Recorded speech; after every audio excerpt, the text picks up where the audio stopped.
try that. Orange and amber white. Yeah. So it's Man, you're gonna have your own brand. You better remember me. well, the thing is, I'm happy. I'm telling you, I got to mesh with everybody because I don't meet strangers. Everybody know that, but I was able to put scents together that I never would have thought about at home, and then getting other people's opinion right on time instead of a week later. Hey, smell this, and people don't have time and they rush. So this was good to be around other makers. So. I love the class. It was very beneficial.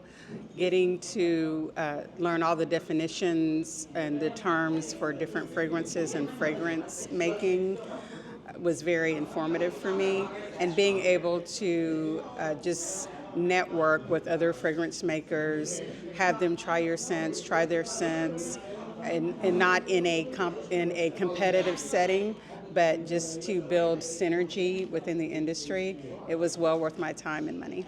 I really enjoyed the class, very, very informative. I really learned a lot about mixing up the different oils and fragrances and the notes and getting, like a base note. So I'm looking forward to really adding this to some of the products that I have and just looking forward to the next event.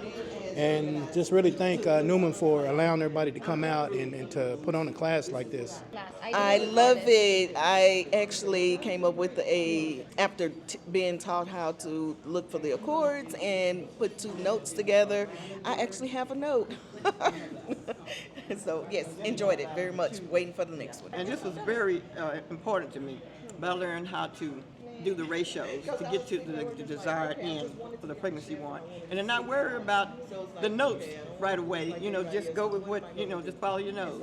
And this is very important to me because I never could figure out the ratios. Well, they never worked for me because I knew it was a science, but it was always, let's just say it wasn't time for me to learn, okay? But it's been very valuable to me to learn how to do that. So I need some more sheets.